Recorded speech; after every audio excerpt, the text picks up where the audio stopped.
What's up, guys and gals, and welcome back to the Nerd Castle. My name is Splattercat. Today in the world of indie games, we're going to be checking out Rising Lords. This is a tactical strategy game in which you are a medieval lord raising your units. It actually shares kind of an aesthetic similarity to a game like Battle Brothers, where everything is sort of arranged as board game figurines. Kind of a cool idea, but anyways, I've had my eye on this game for a while. Probably about a year now, actually, I've had my eye on it, and so I think about 6 or 7 months ago, the developers reached out and were like, hey, we're working on this game, but we want to get it a little bit tighter. We want to, we want to get it ready for presentation to the internet and whatever, and I was like, hey, take your time.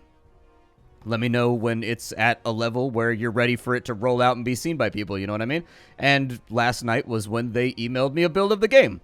So let's go ahead and start on off. We'll go to single player, and we will play, oh, sir, your name. No, our name will be Sir Bumquat.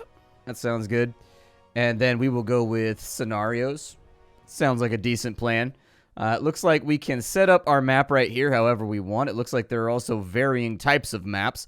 The maps are going to be denoted, so these little areas are going to be like different factions and things that are working from those areas. You can do diplomacy, you can murder each other, you can do what you want, but the empty spaces, those are going to be filled with like kind of neutral city-states and things that we can mess around with.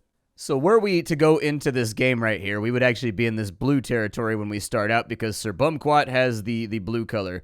We can also click on our portrait down here, and it will allow us to customize our king or customize our lord. You can decide what the head's going to look like, what the hair is going to look like. You can have like a little helmet. You can be religious. You can have a nasal helm. Entirely up to you. I kind of actually dig that. We're going to be like a religious warrior priest. That sounds all right. We can get like different faces and things too. Oh. Well, we can wear like a gambeson right there. Hey, he's got like a nightie. We can wear that. And we've got like a little bit of a peasant outfit right there. I don't know if that gives off the right idea. I don't know if I can be cruising around in a peasant outfit. Although I do kind of dig that chainmail right there. So I'm going to go with the chainmail. And let's find a hat that goes along with the chainmail reasonably well. Yeah, that seems okay to me. There's like a shocking lack of beards. But you know what? I'm sure there will be beards someday. So we get points here.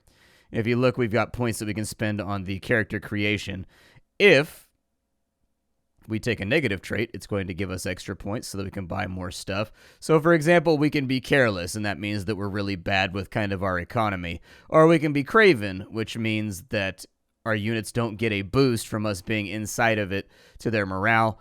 We can have nothing for popular. There's nothing for inspiring and nothing for painstaking, so the game is currently still in development, so I want you to keep that in mind. Just the fact that some of these are not working, it's just this is a very early build of the game that we're checking out right now. But anyways, were we to take careless, we would have -1 points, and that means we could take 2 items with us if we wanted to. For right now, though, it looks like, let's say we take that off right there.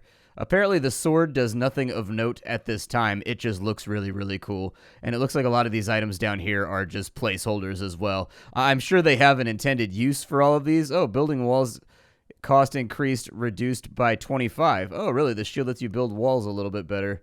Okay. For 0, we can recruit armies for less gold, so that seems like a really, really good idea. We'll take that. It's free. Why not? And then our revolt threshold can be lowered by 10. All of your units will start with 5 morale if we start out with the wine, or we can take a sword, which might be a pretty cool idea. How do we put something into that hand, right? Can we only take 1 item? Because I was thinking since that one was free, I would put it in my other hand, and then we would have, you right-click on it. There you go. So now we have the, oh, never mind. It costs something now. It says 0 right there, but if you put it on, it says 1. Okay, so it's just a little display bug then. Does that one do the same thing? It does. All right, well, we'll just leave it how it is then. We'll take the sword so that we can fight a little bit better. I'm sure that the other items all have their merits, but that'll be perfectly fine for right now. All right, so Sir Bumquat, hey, I customized you, sir. There we go. My customization stuck that time. And we're also going up against Lord Bert, apparently, and Lord Henry. It's Henry, my friend. God be with you, Henry. We'll put everything on medium for right now. Apparently there's a battle timer too. Permadeath. Oh, that'd be fun. Can we add another guy right? Yeah, you might as well. I mean, it looks like a really, really big map that's got a lot of stuff going on. So I figure we might as well start out with some of... We've got a really bad map position, though. Like, I'm a little bit offended by this map position. Like, these guys... So, for example, this dude right here... I guess we're all expanding kind of eastward. But we're going to have to make a land dash to grab this right here. Okay, well, it's fine. Let's, you know, we're only here for a short time, not a long time, so let's have a good time, and we'll just go for it. All right, so here we are in Rising Lords. We have started out in this little corner territory. Oh, we actually started out in a different spot than I expected. I thought we were going to start on that territory right there. I guess not. Actually, we've got a fair bit of space right now to play around with before anybody's going to be breathing down our necks. So here we are. We have our city. There's our lazy peasants right there. They are literally called lazy peasants, and they are the main resource for right now at this phase of the game. We've started out with a mine so that we can quarry some stone. We've got a couple of fields over here that we can use in order to get food and livestock and stuff like that. Apparently, we can also clear out a wasteland right there, which will give us access to a further farm field. And then we've got a lumber hut over there as well. Okay, well, let's grab one of these little dudes. And I'm pretty sure, right? Pretty sure I right-click on these, and it will put them in the field. So we'll put one guy on each resource for right now. And then we've got one peasant left over who's just kind of like doing what he does. Okay. Do you guys need like backup or help or anything? No, they got a green outline. So what the green outline means is if you put a character on top of like one of these resource nodes and they have a green outline around them, it means that you've got too many peasants on that node and they can't effectively work it anymore. And so anyways, with this field right here, put him back. We can decide what we want to grow over here. And in fact, they've changed the UI since I checked the game out last. So things are kind of in different spots right now than they used to be. They've moved things around a bit. It's probably a good thing, though. The last UI, I like this UI better, but I've got bad eyesight. And so this UI is a lot larger than the old UI, which I would prefer. I think some people probably won't. But since I have really, really bad eyesight for like small numbers and things like that, this actually works really well for me. I actually kind of like it a lot better. We can choose what crop we want to grow here. I would suggest that we grow like some wheat or something. So we've got wheat growing on that field right there. And then let's say that we go... How come there's minus 240 wheat? Oh, so they plant 60 wheat during the winter, and then they will harvest 10 times that during fall. Okay. So wheat is kind of you hedging your bets for the future. Instead of wheat, we'll go with sheep. And then what you can do is there's little mouths next to each of these buttons. If you click on the mouth, it'll make it so that you don't eat that resource. So we can tell specifically our people to live off of like just wheat for right now if we wanted to. And, you know, they'll eat only the wheat. And so we can actually stockpile sheep a little bit too. So they're going to like plant 60 and we'll get 600 back. So we actually have to kind of make hay while the sun is shining out here. Can you help out with this over here? I was going to say, if you can help out with that field over there, that would be really, really good because I'd love to like backstock some food sooner rather than later. It's either that or we could build a building. What kind of buildings do we have? So we have a Smithy. We have a church, so it will give happiness. Okay. We've got a stone wall right there so that we can basically protect our society a little bit better.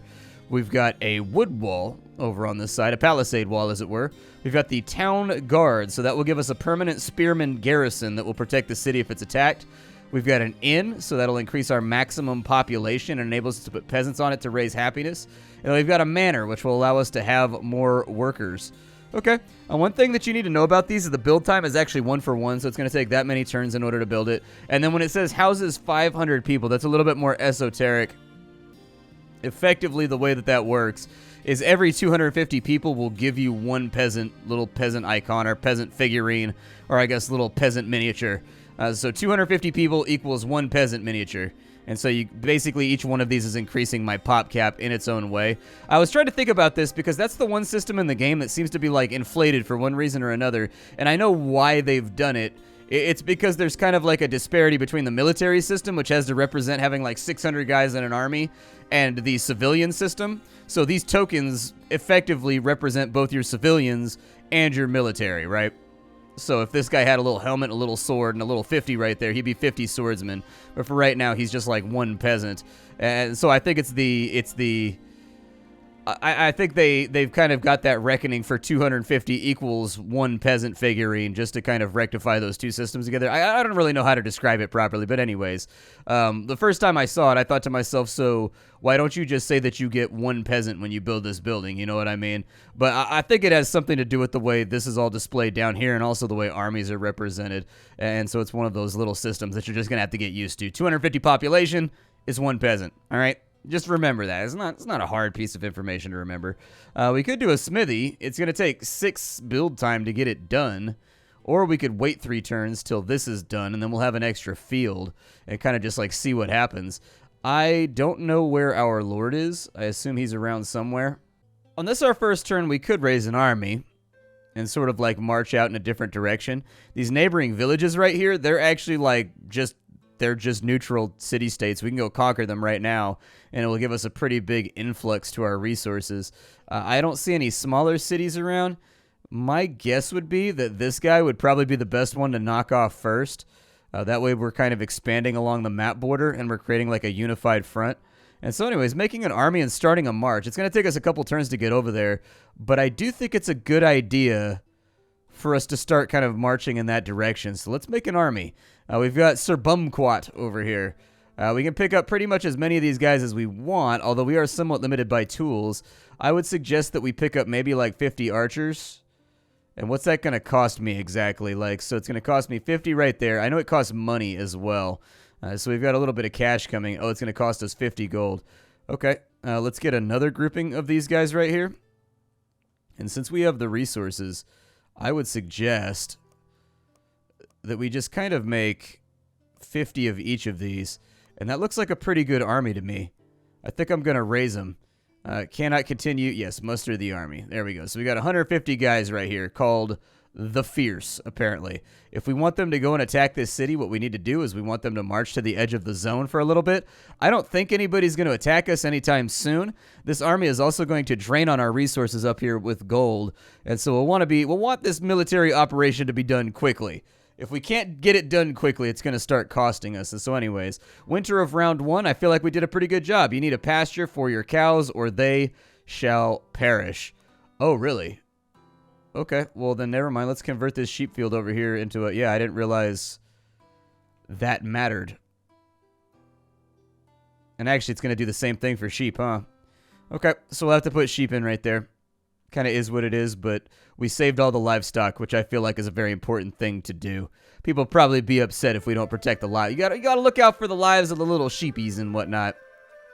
All right, so at the end of our first turn, we have moved, and it is now spring. Ah, the merchant is here. You can buy and sell things from the merchant. It's kind of random if he shows up. So this guy basically just wanders the map, and if he arrives on your tile during your turn, you can buy, sell, and trade things from him. You know, just in case there's things you need but don't have but want to have. Let's go ahead, and I would like to attack that city. I can only place armies on waypoints. Alright, so I've got us all set up, and we're going to be going to this territory on the next turn. But for right now, let's take a look at our village and make sure that, like, everything is functioning to the standard that we've set. I would very much like to pick up some fields, actually. It looks like we are making a whole bunch of extra sheep and a whole bunch of extra cattle. I don't know if these fields mature or get any larger during the time period in which they're being worked. I'm pretty sure they just stay the same, but there's a lot of, like, this game basically has like a 6-minute tutorial available, and then what I've been able to piece together from watching other YouTubers play it in outdated versions from like a year ago. And so anyways, there's still a lot of unanswered questions that I'm going to be playing around with during the course of this video. So if it seems like I don't know something, the game's not even out yet. I know you're probably watching this like a year from now and you're like, man, this guy's an idiot. Listen, game's not even out yet, okay? And we're just doing first impressions. We're just running around seeing what we can do. I actually don't see a whole lot of stuff that we need to take care of right now, so I'm just going to keep on moving. Hopefully when we attack this city, we'll be able to take it, though. That would be, like, the best. Come on. Do I have to fight him for the city? Oh, no. Oh, no, he's got, like, a little army right there. I didn't expect him to have... He looks really grumpy about it, too. Like, my forehead is much too large and I'm being invaded. Whereas my guy looks pretty happy. The only thing I really have to be upset about is the fact that I've got a terrible haircut with, like, no fade on the side. But, you know, you gotta do what you gotta do. Let's fight. I hope his army isn't, like, massively larger than mine. Otherwise, this is about to be a very, very embarrassing defeat. I don't really know how to scout, though, so I figured I'd just throw myself headlong at somebody else's village and hope for the best. Alright, so archers... I choose to deploy you, like there. Speary boys, I put you right there. Swordy boys, I put you right there. And then I'm going to put my lord. All right, I'm putting my laird inside of my stabby boys. All right, so we've got cards here that we can play around with. We can charge. Has 15% damage per tile to your mounted units. Target unit takes 10% damage from the next ranged attack. Okay. Yeah, that's fine. I can take those. I'm not really trying to go shields up right now, but... Oh, no, dude. He shot me first. What a jerk. Yeah, shoot him back. There we go. That's what I'm talking about.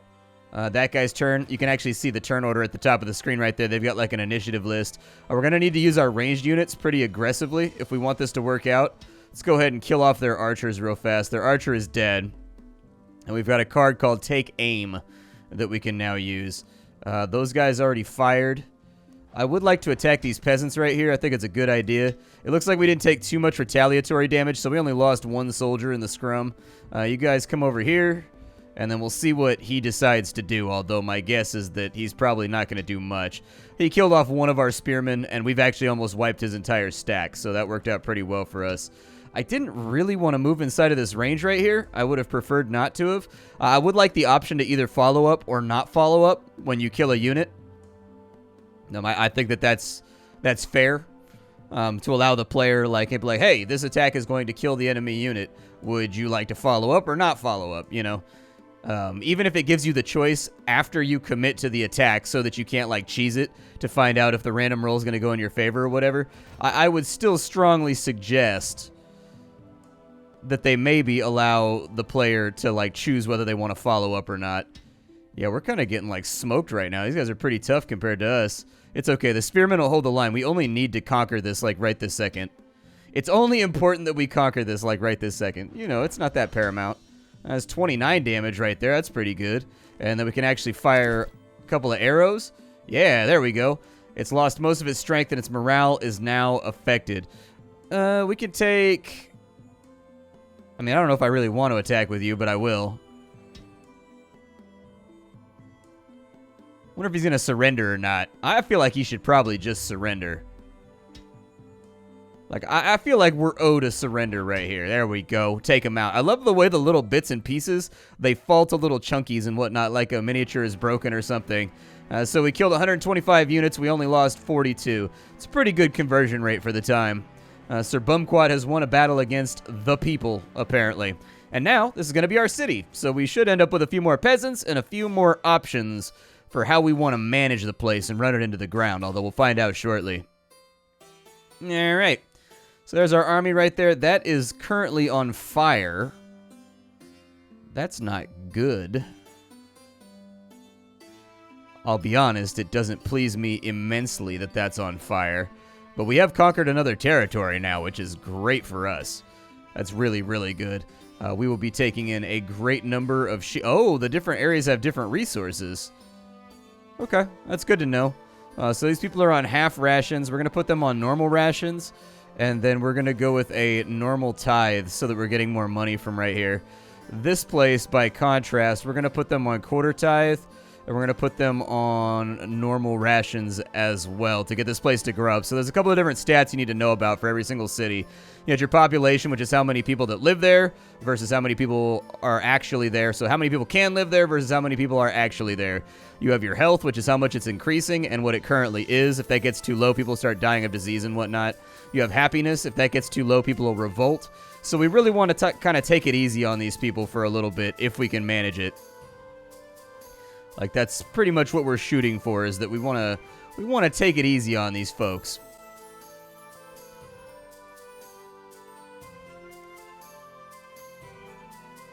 All right, and then I'll probably actually disband this army, too. There we go. We'll disband them from up here. Yeah, disband the army. It's costing us a lot of money. That thing is still really, really, really on fire, which concerns me. So, like... let's maybe just consider putting somebody on that to maybe make it not be on fire anymore. That seems like a really good plan. Over here, we're at progress 2 out of 6. So we're going to be done with that pretty shortly. I wish I could send some kind of aid over here to help them out, but... I'm a little worried about that army, too. It looks like he just got done being... Oh, never mind. He attacked the territory south of him. Yeah, but he's not going to have the strength, I don't think, to fight this big city right here. So pretty much everybody did exactly what I did. They all invaded and took their neighbors' lands, like, instantaneously on the first turn. I did feel like it was fairly paramount that we get that done, though. Alright, well, I feel okay about pretty much everything that's happening. Conquered. So Lord Henry has conquered Northampton. We've got Lord Bert took Warwick. And then Robert took Bedford. And then it looks like right here we got some loot, we got some ranged weapons, and some light armor from taking over that territory. Sounds all right to me. We'll more than likely want to get something built, though, before too long that'll allow us to produce our own weapons. And so I want that to be cleared out, but to be honest, it's taking longer than I want it to. I'm going to put him down over here. I'm going to put him down over here so we can finish it off a little bit faster. I'm not that worried about the mines right now. I want to clear that territory so we can start construction. All right, next turn. Hopefully they don't continue rampaging across the map, because the way purple's looking, it's a possibility they might rush us. Like with brown and with green, we've actually kind of got a warning before they come over here. Who is this guy? The Blood Brothers of Thurn. So for 1,500 bucks, it looks like we can maybe hire mercenaries. Okay, that'd be kind of cool. Yeah, these guys are kind of like sitting down here, which worries me. I don't like that very much. I wish that they were not sitting down there. There's not a great many tasks that I can perform at the moment. It used to be that, like, if you zoomed in, you could see little people coming and going from the village. Why is the health so bad over here? What's going on with that? Health at the start of the turn, projected health next turn, base health size, health bonus from food. Next season's effect on health. Oh, is it because winter's coming? And just in winter, you just have like a... In winter, you just have kind of like a passive decrease to the overall health of your village. Okay, that's good to know. I would like happiness to go up a little bit, though. I need this place to increase in population. Is it going to increase anytime soon? Oh, it's minus 32 right now. That's not good. It's not going to affect us at all until we get down to 1250. But, wait, we got 3 peasants over there on the wheat field? Shouldn't that be too many peasants? Oh, wow. Look how much wheat they're about to harvest on the next turn. Jesus. Okay. Well, apparently that's how wheat works. Very, very well. We have an iron mine over on this side, too. Ooh, because we have an iron mine, it might be a better idea to put the smithy over here. Yeah, there's the little guys right there. You can see them, like, leaving the village and, like, going elsewhere and, like, migrating. It's kind of a cool idea. I dig it. I dig it. I don't see any bramble patches around, which is really what I'm looking for right now. I wanted to see if there's bramble patches around that we can convert into a new field inside any of this new territory, but it doesn't look like they have... Oh, no, there's one right there. Good. So we've got multiple fields. So you guys keep working on wheat over there. I believe in all of you. That's what this is going to be, too, when I get done with it. Make that into a wheat field. What's their population growth looking like over here? Oh, wow. They gained 188 people. So we should have a new peasant on this side, too, next turn, which will be sweet. I can put him back in a mine or something somewhere. All right. So my peasant has finished saving that building right there, which I haphazardly and accidentally burned down when I was invading. My bad. I didn't mean to. It's just sometimes, you know, you get carried away when you're invading the enemy's territory. You're like, hey, you, give me your stuff. And they're like, no, me lord, it's mine. And then you're like, stab him. And he's like, no, me lord, not me fleshy bits. Like, you know, you gotta do what you gotta do. And sometimes you get carried away in the heat of the moment.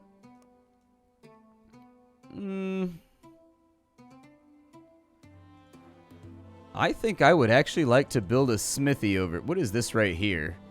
That can be anything. Build a smithy for me. Your smith shall be built, me lord. There we go. We'll throw him on that right there. He'll be like a little worker. He's got a little worker's hat. He's going to build that building for me. Man, these guys have wheat for days over here.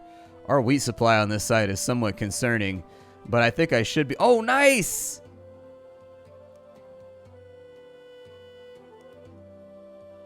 It's done. Good. Okay, so put them over there to harvest that wheat field. I'm not that worried about stone, and I'm not that worried about wood right now. I just want you guys to get that wheat going so that we have like a solid supply on this side. I'd like to see this population grow a little bit.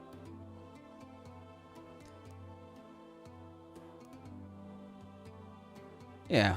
Let them split around the food a little bit. I'm okay with that.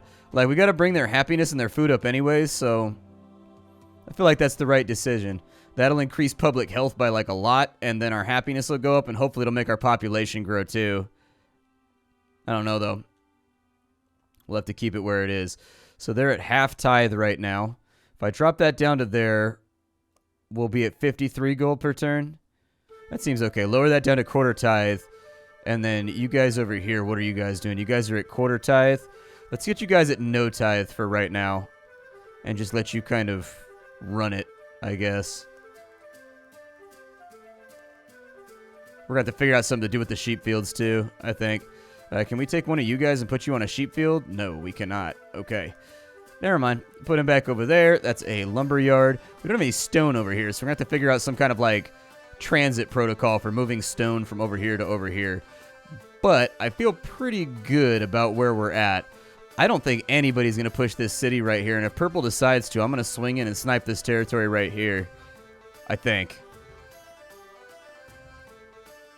Yeah, I think that's exactly what I'm going to do if they decide to invade that central area. What I'm hoping is that all three of these guys will go after this center tile, and they'll all kind of like drain their energy trying to pummel each other, and then I will be left over to sweep and take them all out. That's what I want to do. What kind of diplomacy can we do right now? Oh, apparently diplomacy hasn't been implemented yet. I was going to say, if I could make a ceasefire with one of my borders that I share, it would actually make it a lot easier for us to fight, too. So, for example, if I could get I would probably go with a truce with tan. That way I really only have to deal with purple. Hopefully green pushes there, tan pushes to there. Purple's the only one that it's on the fence like 50-50 that they'll come after us. And so I think purple needs to be rectified and dealt with first. All right, so we're at the beginning of spring right now. The planting season is upon us. I love how wonderfully animated this little game is. It looks really, really good. Like, I really do think the longevity of this game is going to be dictated by the amount of depth that they can really cram on in. That's what really sealed the deal with Battle Brothers, was like how much depth could you get into the game. And I always feel like with medieval games, the more sim stuff you can get in, the better. All right, so they're working that field over there. We have a new peasant, which is pretty rad. We can look into maybe building something over here.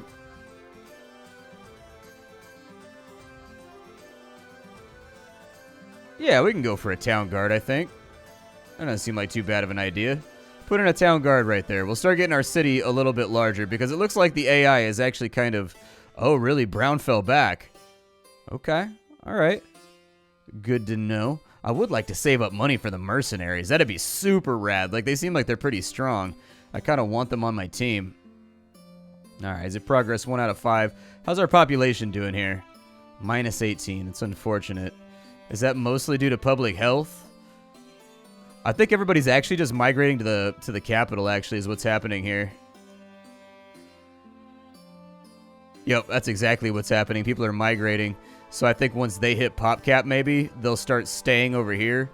Or maybe we need more sun... I mean, it may just be a simple function of the fact that there's way more food over here. That might be part of the problem, is that these guys have a much more diversified food supply. Whereas these dudes over here are basically just eating, like, rough grains all day, every day. Yeah, that might be our problem. I mean, happiness is pretty bad, too. Public health is looking okay, but happiness is just abysmal over here right now, even though I've given them no tithe. We'll have to wait it out. I kind of got to wait and see what the other factions decide to do before we go too nutty with our future plans. I would like to get the Smithy done, though, so that I can rally large armies right here. You know, rally round the army with a pocket full of halberds. Something like that. So what are these going to cost me over here if I wanted to buy some... he's got none of those. He does have some grain. I mean, it's pretty pricey. But they've got plenty of grain over here. I guess I could take some of his sheepies. I'm going to take some of his sheepies. Did I just sell my sheepies? Aw, dude, I thought the plus meant we were buying. Oh, no. That's definitely not good. That's really, really bad. That's really, really bad. That's not good at all. So apparently I sold my sheep, I guess. Ah, there's a tab. Gotcha. Okay, so look, let's make a really bad fiscal decision.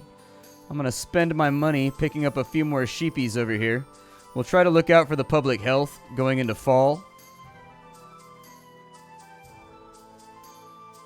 Oh, wow, we can give them double rations and then fill them up pretty good. I'd really like to keep the public health growing, though, if I can. Oh, really? We gained population. Very nice. Okay, I'll take that. Never mind. They seem to be bouncing back over on that side. I just need these guys to be all squared away. So we'll use this as our military base since it's more centralized. We can basically get to any faction from right here. If I go from right here, I can only get to brown. And I got to go across the entire map in order to get after purple. If I go right here, depending on who takes this, I'll share borders with 2 factions out of 3. And we may be able to do something with it. But yeah, this is Rising Lords. Just a little brief look at the beginning of the game. If you enjoyed it, make sure you leave a like on the video. My name is Splattercat. I sift through the pile to find what's worthwhile in the world of indie games every single day so that you don't have to. Today was Rising Lords. Tomorrow it'll be something new. Check out the Discord link down below. In addition, check out the Twitch channel where I'm live every single day of the week. I'd love to have you there. And I will see you with something hot and fresh off the indie skillet tomorrow.